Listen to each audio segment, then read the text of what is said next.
Dear students, I welcome you all for this session. This session is for BA third semester basic English, and we have been discussing the topic Saint John.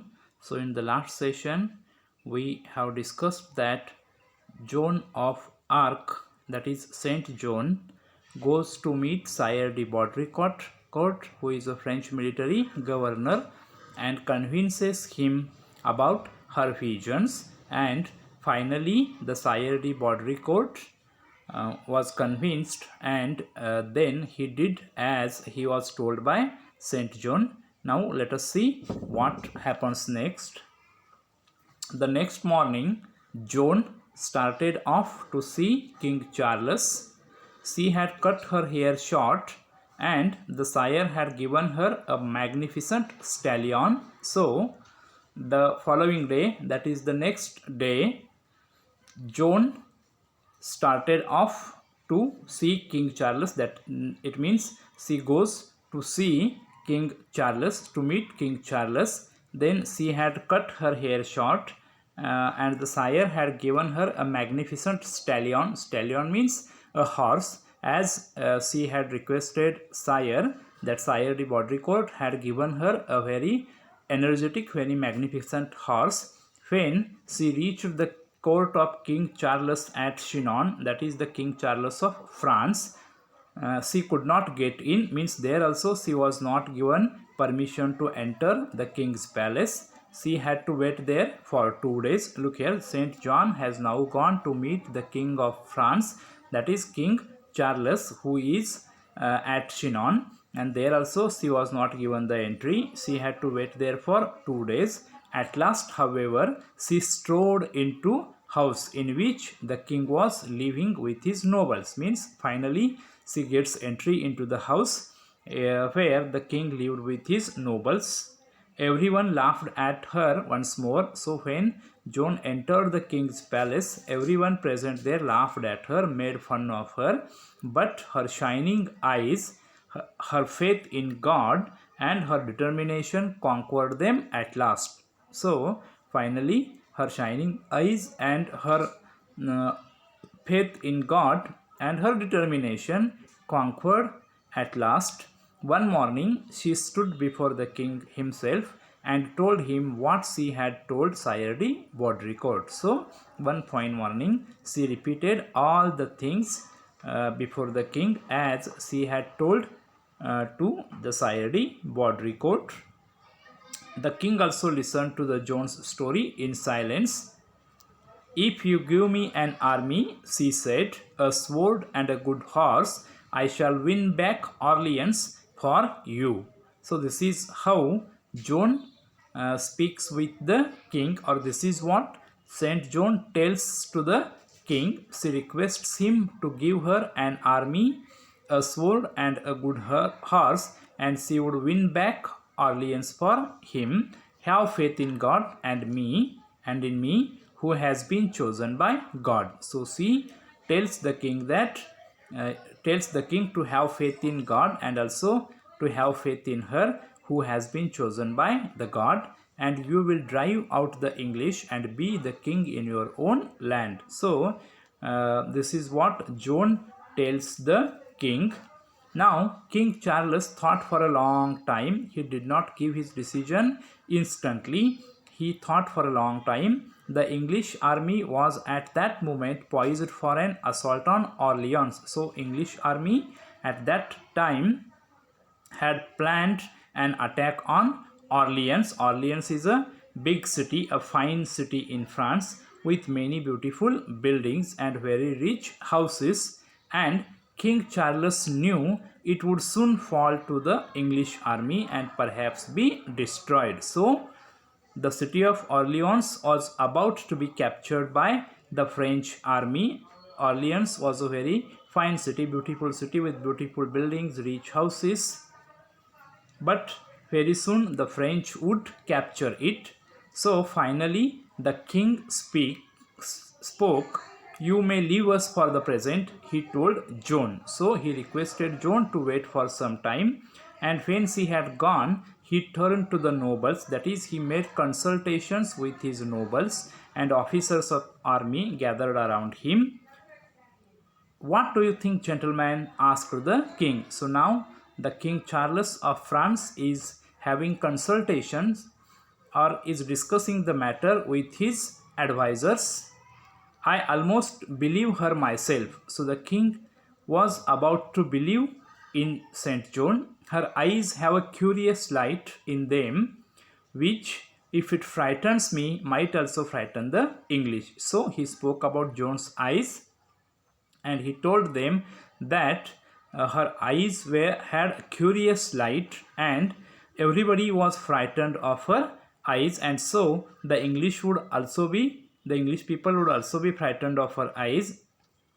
But one or the two nobles warned the king about believing in angels and the word of God. So one or two people present there were suspicious or were doubtful about what Joan told about angels and word of God and all these things. So one more person said that she is a girl, and how can she lead our army against the English? So one noble present there also doubted her ability or her capacity to lead the English army. In any case, Orleans will fall. Nothing can save it now. So they had no confidence in Joan's ability, and they thought that it is fixed, or it is sure that very soon Orleans will fall to the to the English, and the English have built towers all around the city and are besieging the city from them. So the English army had built towers all around the city of Orleans, and they were they had planned to besiege the city. In a few days they will launch an attack on the gates and Orleans will be lost. So very shortly, in only a couple of days, the English army will launch an attack on the gates and Orleans will be lost. So there is no food either, and the people are starving, and in the city of Orleans there was a shortage of food items, and the people of the city were also starving. And only this morning a messenger arrived with the news of the siege. So only this morning the French army had received the news of siege by the English army. So this was the present situation of Orleans, which was very disappointing from the French point of view. "My lord," a young officer spoke, "the king is still having consultation with his advisors. This girl has been at the court of Chinon for 2 days. While she was waiting outside, she talked to the men of our army." So Saint John, while waiting for her entry into the king's house, had also consultation or had also a discussion with the French army there, and every soldier in the palace has deep faith in her. So soldiers had already believed in the ability of Saint John, and every soldier believes that she alone can save us. So only Joan can save the French army or the France. I too believe in her. Give her a chance to see what she can do. So one particular noble man suggested that Joan should be given a chance to save Orleans, or she should be given a chance to lead the French army. No harm can come of it. Even if she is unable to save Orleans, there was no problem. So there was no harm in giving her a chance. If we don't do something immediately, then in a day or couple of days Orleans will certainly fall. So it is sure that Orleans is going to fall. So why not give a chance to Joan? This was the argument of one nobleman.